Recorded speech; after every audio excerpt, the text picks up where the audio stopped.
Mesdames, Messieurs, bonsoir, chers téléspectateurs de Joma TV. Tout le plaisir est pour nous de vous recevoir dans cette émission spéciale à l'occasion de la fête de la musique. Tous les 21 juin de chaque année, l'humanité entière célèbre la musique. Spectacle, festival, show de rue.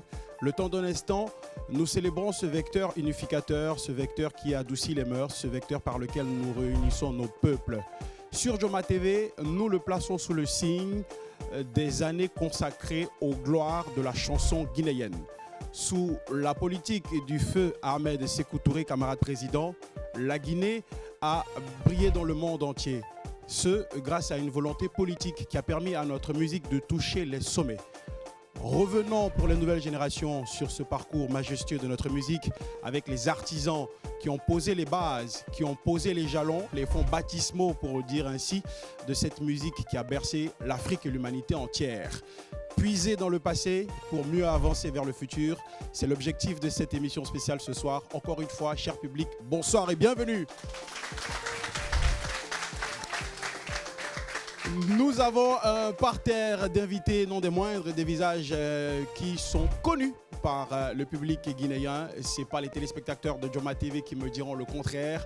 Et c'est un choix précis, concis, parce que ce soir, au-delà d'écouter de la musique, on va apprendre, on va redécouvrir, si on ne le savait pas, certains pans, peut-être l'envers du décor, de nos chansons, comment elles ont été confectionnées, comment elles ont été tournées, dans quelles conditions, quel était l'accompagnement, quelles étaient les difficultés de l'époque pour que les nouvelles générations, encore une fois, puissent s'inspirer de ce que les doyens ont posé comme base pour que le flambeau soit à jamais et pour une fois retransmis. Allez, on a sur ce plateau le doyen Jean-Baptiste William que j'aimerais qu'on ovationne avec beaucoup de chaleur.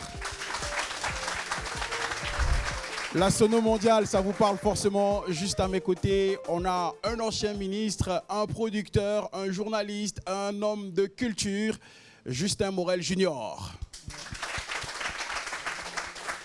Et puis sur ma gauche, on a un doyen qui n'est plus à présenter. C'est une bibliothèque vivante. Nous devons nous en inspirer. Nous devons frapper à sa porte tous les matins pour les hommes de culture, pour les chanteurs d'aujourd'hui, pour aller apprendre tant qu'il est encore vivant. J'aimerais qu'on fasse beaucoup d'acclamations pour le doyen Sékou Le Gros. Et puis, juste près de moi, nous avons un autre camarade aussi qui fait l'aventure depuis quelque temps avec nous sur Joma TV, qui a décidé de réveiller à sa manière son nouvel orchestre, l'orchestre international. Hein. Voilà, à la laquais.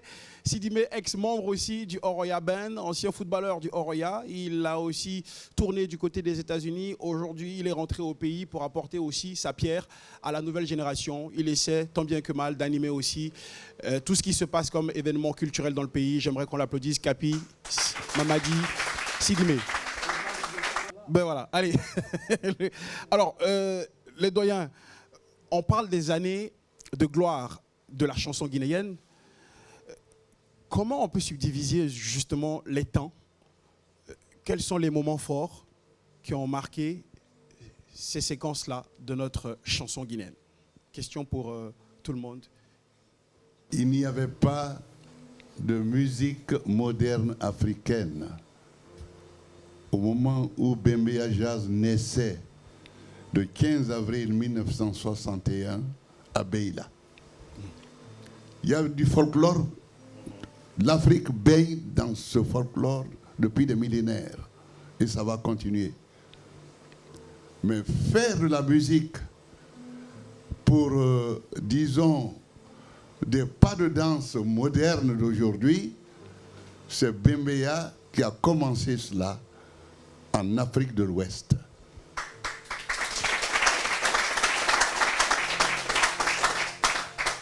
Et nous avons été inspirés par les instructions d'Ahmed Sékou Touré, le président futuriste, qui a voulu doter la Guinée d'une identité culturelle très forte au lendemain de l'indépendance.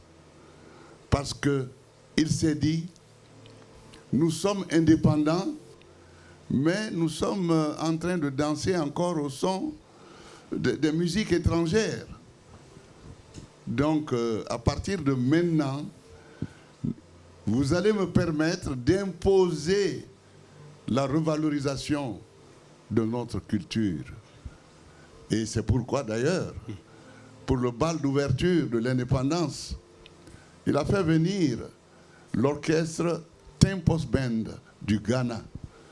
Le Ghana 57 avait déjà lancé la revalorisation de son folklore national, le High Life, par l'orchestre national qui était là, le Tempos Band. Donc, à l'époque, en Guinée, évidemment, il y avait toujours des orchestres. Il y avait des orchestres. Mes compagnons du plateau vont vous le dire mieux que moi, parce qu'eux, ils ont vécu ça directement à Conakry, parce que la plupart, ils sont nés, ils ont grandi à Conakry. Nous étions à 1000 km d'ici, on ne savait donc pas ce qui se passait. Entre les citadins. Mais ils disent que il y avait le Harlem Jazz, il y avait le... voilà, ils sauront le dire. Donc, le Tempos Band est venu à la demande du président Ahmed Sékou Touré animer le bal d'ouverture de l'indépendance. Et comme le High Life, c'est un rythme qui s'apparente au Yagba de chez nous, Yagba. Le Yagba, c'est le folklore konya de Beila. Eh bien, tout de suite, ça a pris. Le monde s'est retrouvé dedans et on voit qu'on le dansait mieux, on n'avait pas à apprendre ce rythme-là. Et ainsi, c'est parti. Tempos Band a animé ce bal et après, une semaine à Conakry, il est allé à Kindia, il a animé pour les populations là-bas et puis le tour était joué. D'accord. Alors, ça, c'est un peu l'historique autour de comment tout ceci a démarré. Peut-être que vous avez votre part du début, d'histoire du début. Hein? Chacun a forcément son angle. Alors, si, avec la permission des aînés, je vais compléter, en fait, je ne vais pas contredire. Hein. Le Bembé a une place de choix dans la modernisation de la musique guinéenne. Mais comme il a dit, le Tempos Band, en fait, c'est Eti Mensa. Eti Mensa, le nom est célèbre, vous pouvez cliquer aujourd'hui, vous verrez qui est Eti Mensa. Alors, mais avant, comme il le dit, depuis des millénaires, on était bercé par le folklore. Ouais. Vous savez que la tradition orale, mon frère a d'ailleurs soutenu dessus, il en parlera. Bon, alors, la période coloniale, il faut quand même en parler, puisque il y avait des orchestres, mais comme il a dit, qui jouaient de la musique d'importation. C'est là où vous avez la Douce Parisette, vous avez la Joviale Symphonie, vous avez Africana Swing Band, vous avez Harlem Jazz, dont il parle, ce Keleti qui va le créer en 1957, puisque lui, il jouait déjà dans l'orchestre de l'Hôtel de France, qui deviendra Hôtel de l'Indépendance. Mais le premier noyau national, après le passage du Tempos Band de Eti Mensa, le parti a créé le premier Sili Orchestre. Ça, c'est fin 59, début 60. Et ce Sili Orchestre était dirigé par deux Kamfori, Kamfori Bangoura et Kamfori Sanoussi. Kamfori Bangoura comme directeur politique et Kamfori Sanoussi comme chef d'orchestre. C'est dans cet orchestre maintenant que vous aurez, parce que tous les orchestres privés qui existaient à cette époque ont été supprimés, les musiciens les plus confirmés vont accéder à cet orchestre national, comme il a dit, ceux de Conakry surtout. Et cet orchestre va s'élargir jusqu'à atteindre le nombre de 40 musiciens, m'a-t-on dit. Alors c'est au sein de cet orchestre que vous avez vraiment le premier grand guitariste, Papa Diabaté, Kerfala Diabaté, son jeune frère Sékou Diabaté, docteur de Bala, bien d'autres musiciens. Côté les ventistes, vous aviez tous les grands ventistes, Pivi Moriba et Bala Onivogui venus du conservatoire de Dakar, notamment. Plusieurs autres ventistes, le tout chapeauté par Honoré Copé, qui est un clarinettiste martiniquais, qui était en séjour ici, avec Jean Fanga, qui était le premier batteur. Et voilà, ce noyau va constituer le premier Sili Orchestre. Bon, mais entre-temps, avec la première quinzaine artistique, 1959, ensuite 1960, le Bembéa va se bâtir en 61 et va éclabousser l'ensemble des orchestres qui rentreront en compétition durant les 4 premières années, c'est-à-dire 63, 64 et 65. Tout de suite, 3 prix. d'un 2 en ex-aequo avec le Kébén de jazz de Guékédou. Et voilà que cet orchestre va véritablement jouer de la véritable musique guinéenne orchestrée qui va donc, si vous voulez, surplomber tous les autres orchestres fédéraux de l'époque. Il y en avait 28 au départ, ensuite 30. Après, vers la mort du président Ahmed Sékou Touré, on avait 37 orchestres fédéraux. Et le Bembéa sera le premier orchestre national à partir des compétitions, quinzaine artistique et festival, suivi du Orea Band aussi en 71. Le Bembéa, c'est 66 et le Orea Band, c'est décembre 71. Le Bembéa, c'était novembre 66. Voilà donc le cheminement de cette première... Ben, vous voyez que la Genèse prend beaucoup d'angles et beaucoup on va dire, de définitions. Oui, et je suis très heureux que la démonstration ait été faite ici, que c'est une longue histoire. Le doyen Sékou le Gros a lui-même démontré au cours de son exposé qu'on n'était pas parti de zéro. Et Jeannot Williams est venu renforcer cela en démontrant l'apport que le Bembéa Jazz a mené dans l'évolution de la musique guinéenne en général. Mais il faudrait dire qu'il y a une séquence que j'aimerais souligner, c'est la séquence de la division. Comme le Sili Orchestre était devenu un orchestre éléphantesque, à un moment donné de son histoire, il a fallu le diviser en deux. La première partie a été placée sous la direction de Keletigui et ses tambourini, et l'autre partie sous la direction de Bala et ses baladins. Et en tant qu'orchestre national sous compétition, Bembéa s'imposera comme le premier ensemble. Mais ce que je voudrais ajouter de manière fondamentale, c'est que tout cela part d'une prise de conscience, que chaque peuple a sa culture, comme le camarade Ahmed Sékou Touré l'affirmait, et que la Guinée devrait s'imposer en allant chercher dans les tréfonds de ses traditions, de son patrimoine, de Conakry à Nzérékoré ou à Yomu, en passant par l'abbé Mamou, la Haute-Guinée, et exprimer de manière plurielle toute la richesse de notre patrimoine. Et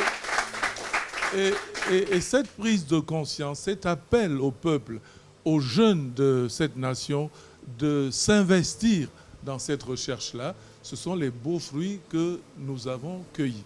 Mais avant, il y a un passé riche, c'est avec les ballets africains de Keita Fodeba, qui auront fait le tour du monde avec une voix d'or comme celle de Sorikandia Kouyaté, qui feront connaître de manière alors extraordinaire. Définitive, carrément. Voilà, toute la richesse, la variété et la pluralité de la culture africaine. Voilà. Allez, doyen, il y a eu aussi cette partie de challenge. On sentait de l'excitation, il y avait des compétitions, on jaugeait les efforts des uns et des autres parce qu'on ne se contentait pas de l'acquis, on voulait toujours être parmi les meilleurs parce que derrière, justement, la politique du camarade Ahmed Sékou Touré permettait aux meilleurs d'aller se former ailleurs. Ça a été aussi un pan très important de cette élévation de notre chanson guinéenne. Oui, Ahmed Sékou Touré, jeune président à 36 ans, a imposé donc la revalorisation de notre culture. Et par rapport à ce que vous dites maintenant, c'était sur le mérite, sur la base du mérite que chaque orchestre a taillé sa place sur l'échiquier musical en organisant d'abord les quinzaines artistiques et ensuite les festivals. Eh bien, chaque année, les jeunes, ça commençait à la base, dans les quartiers. Les jeunes de tous les quartiers étaient mis en compétition. On prenait les meilleurs pour former la troupe du quartier, dans tous les domaines. Je veux dire musique, le ballet, ainsi de suite. Donc, théâtre. Les meilleurs étant ainsi regroupés et étaient proposés pour constituer l'orchestre de la fédération de la région. Et à un moment donné, ces orchestres des fédérations, des régions se retrouvaient à Conakry pour se mesurer les uns aux autres. Et ainsi, la première compétition que Bembeya a eu à participer, était en 1962. 1962, nous participons et nous sommes deuxième. Ouais. On a eu le deuxième prix. 63, premier prix, ex aequo. 64, premier. Et 65, premier. Donc, sur la base de ce mérite, on nous a récompensé par un voyage à Cuba en décembre 1966. On est parti à Cuba pour représenter la Guinée au festival Tricontinental, à la tricontinentale. tricontinental. La conférence tricontinentale. Tricontinental, les 3 continents ont délégué chacun un orchestre pour aller les représenter. Bembeya avait le Mexique, qui avait près de 60 musiciens. Bembeya venu de Beila avec ses 11 musiciens, on ne faisait pas grand-chose. Mais comme la Révolution nous avait enseigné, il faut toujours surprendre l'ennemi sur son terrain. Comme on savait qu'on n'avait pas la force des trompettistes, des ventistes mexicains, on est rentré dans le folklore cubain. D'accord. Avec un Demba, Aboubacar Demba, qui chantait déjà le cubain. Et on a pris une chanson de Cuba qu'on a répétée la nuit et on a présenté Le ça lendemain. sur la scène là-bas. Formidable. Je te dis pas. Hein. Formidable. La Negra Tomasa. La Negra Tomasa, dès que nous avons entonné cette chanson, le public a chanté avec nous. Wow. Donc la partie était gagnée. Ouais. La partie était gagnée. Donc sur la base du mérite, donc, c'était pas le olé olé. On n'a pas eu le premier prix par ça. C'était tous les jours la répétition. Tous les jours. On répétait tous les jours, inlassablement. Et les meilleurs cadres du parti, fonctionnaires qu'ils étaient dans les différents départements, étaient choisis pour nous apporter leur expérience, pour nous encadrer. Donc la jeunesse n'était pas abandonnée à elle-même. Ouais. Vous voyez maintenant, aujourd'hui, il y a très peu de cadres qui s'intéressent à la culture. Ouais. Et c'est dommage. Et c'est dommage. Allez, moi j'ai envie de toucher l'aspect composition des chansons, puisque nous rendons hommage à la chanson guinéenne. Pourquoi le président Feu Ahmed Sékou Touré envoyait ou faisait voyager les plus méritants vers la destination Cuba? Pourquoi le choix de Cuba? Parce que je vous ai entendu dire qu'il faut puiser dans nos racines, qu'il faut puiser dans notre chanson. Est-ce que notre chanson est mexicaine ou elle est cubaine ou pourquoi nous sommes à cette époque voilà. C'est peut-être un pense-bête. Hein, d'abord, là, c'est une méprise. Cuba, en vertu des relations excellentes qu'on avait, était tout à fait désigné et favorable à cela. D'accord. Mais nous faisions...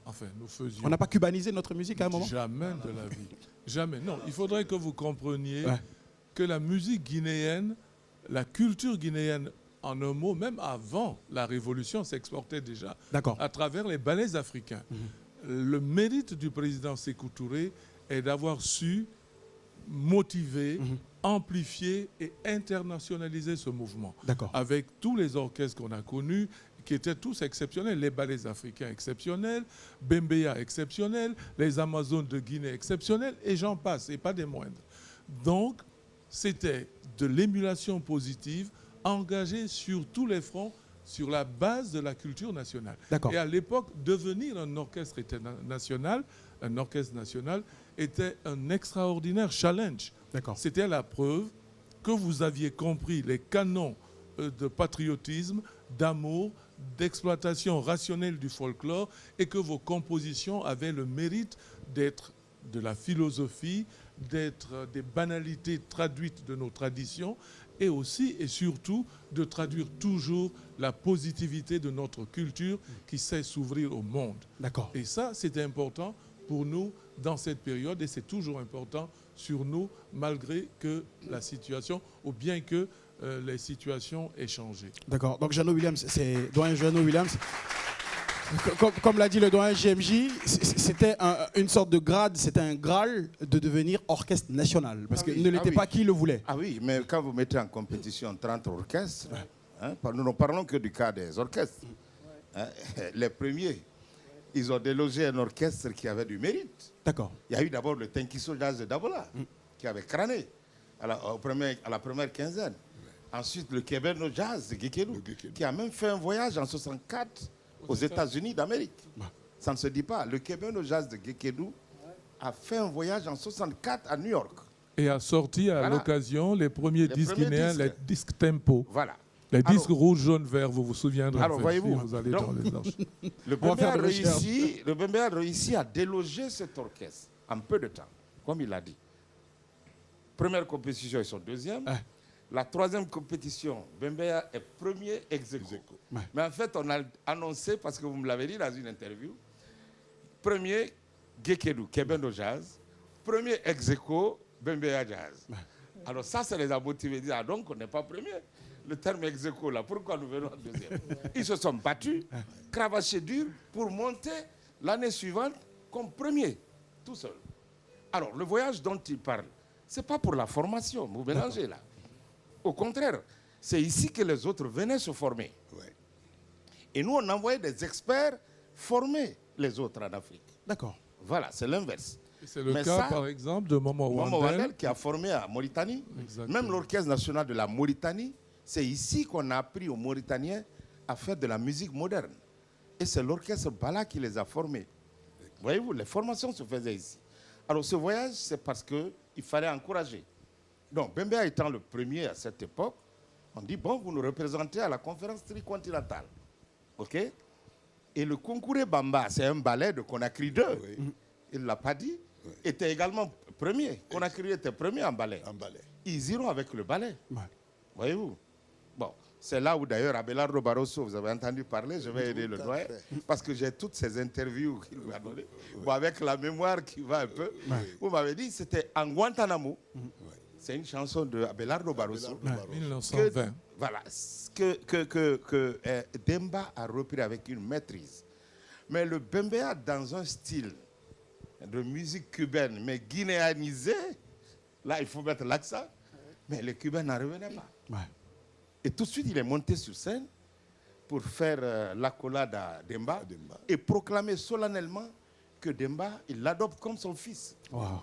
Ça. Mesdames et messieurs, il faut prendre un bloc-notes à la maison et un stylo pour noter tout ce qu'on est en train de dire ce soir. Donc, c'est le mérite, hein, c'est-à-dire que c'est l'excellence qu'on encourageait. Il fallait que les autres aussi fassent comme le Bembeya. Mais comme on l'a dit, ce n'est pas que dans le domaine de la musique, hein, c'est dans tous les autres domaines des arts. Le théâtre, le folklore, l'ensemble instrumental, on n'en parle pas souvent. Si. Et justement, l'ensemble instrumental, puisque nous parlons de la chanson, à un moment, le président Ahmed Sékou Touré a même recommandé aux orchestres, mais puiser dans les titres que l'ensemble instrumental produit. Parce que c'était aussi le premier orchestre traditionnel à regrouper plus de 20 instruments traditionnels. Vous savez pourquoi on les appelle ensemble instrumental? Vous avez tous les instruments de la Guinée. Tous les instruments de la Guinée. En 60 déjà. On les réunit, c'est-à-dire les crines de la forêt, et la flûte pastorale du Fouta, la kora, pas d'instruments modernes. Tout était traditionnel. Et voyez-vous les plages qu'ils ont eu à faire. Vous suivez aujourd'hui l'armée guinéenne du Bembeya, c'est légendaire. Mais c'est puisé de l'armée guinéenne de l'ensemble instrumental, des chorales nationales. Donc, il y avait déjà un soubassement qu'il fallait mettre en valeur. Vous ne le jouez pas comme l'ensemble instrumental, vous le modernisez. Et avec la dextérité, les qualités des musiciens guinéens, dont ceux du Bembeya, du Horea Band et des autres. Et puis, bon, nous viendrons suivre nous n'allons pas chercher loin. Hein, nous, les jeunes qui étaient à côté de nos anciens, Le Kamen nous Sextet. n'avons fait que prendre, si vous voulez, la quintessence de ce qu'eux, ils avaient déjà bâti, parce que c'était de la bonne musique, c'était du solide. Et doyen, je vous en félicite. Franchement, bravo. Avant bien sûr de passer la parole à Capi, doyen, moi j'ai envie de comprendre quelle était la magie derrière la composition de vos chansons. Parce que toutes les chansons du Bembeya sont restées des tubes, c'est vrai, autant que les autres orchestres aussi. Hein. Mais Bembeya, c'était des tubes et des tubes et des tubes. Jusqu'à aujourd'hui, on les écoute en radio. C'était quoi la magie? C'était quoi les ateliers? Comment vous vous retrouviez? Comment vous écriviez? Comment ça se passait en coulisses? Le patriotisme, c'est le patriotisme qui nous inspirait. Donc, tu ne peux pas t'imaginer qu'à cette époque, dans nos orchestres, je veux parler par exemple de Bembeya que je connais très bien, il n'y avait pas beaucoup qui avaient été à l'école française. Il y a Kaba Ashkel et moi qui avions fréquenté une école jusqu'au brevet. Jusqu'au brevet. Donc, tous les autres, c'était des illettrés. C'était des tailleurs, des ouvriers, ainsi de suite. Donc, en nous inspirant donc, du vécu du peuple, il fallait faire des chansons qui aillent dans le sens de l'éducation du peuple. Le parti lançait des mots d'ordre. Il fallait que ces mots d'ordre, disons, soient véhiculés. Tout n'était pas à la permanence du parti seulement. Ahmed Sékou Touré avait compris qu'il faut continuer l'éducation du peuple à travers les chansons. Même les pas de danse doivent indiquer la philosophie du parti. On ne rigole pas pour rigoler. Il faut rigoler pour servir le parti, pour servir la philosophie du parti. Par exemple, je vais parler du concert Regard sur le passé. Nous sommes en 68. L'Occident a lancé mai 68. Donc, mai 68, c'était la remise en cause de l'université en Occident. Donc, à cette époque, vous avez vu les 68 arts qui s'appellent, les intellectuels de l'époque, avaient engagé un combat contre la jeunesse. Mais les jeunes ne voulaient plus de l'ancien système. L'Occident étant dans cette folie, en Guinée, Ahmed Sékou Touré dit, attends, nous, qu'est-ce que nous faisons au 10e anniversaire de notre indépendance, 68, 58. La Guinée a 10 ans. Qu'allons-nous faire? Est-ce qu'on va célébrer notre 10e anniversaire, laisser en prison, dans leur tombe, les héros qui ont combattu le colonialisme? Almami Samori Touré, Alpha Yaya Diallo et leurs compagnons, est-ce qu'on va les laisser prisonniers dans leur tombe, dans le pays où ils sont? Non. On va engager des démarches pour que leur corps revienne en Guinée. C'est ainsi que l'idée de la compétition pour créer des concerts, pour accueillir les restes mortuaires des héros, a été lancée. D'accord. Voilà. Alors, on parlera aussi forcément des grands temps de la deuxième partie du Kamen Sextet, parce que c'est 50 ans d'existence quand même, on ne peut pas passer à côté de cela en cette édition de fête de la chanson guinéenne. Doyen GMJ, nous arrivons à la fin de ce premier quart-temps. Vous avez été aussi un célébrissime maître de cérémonie. Comment vous viviez vos scènes? Comment ça se passait dans les coulisses? Parce que les présentations restent jusqu'à aujourd'hui légendaires. Quand vous écoutez certains titres des Amazones, quand on entend votre voix en train de les présenter, on jubile. On prend un stylo, on note tout et on va reprendre tout ça. Comment vous viviez vos scènes?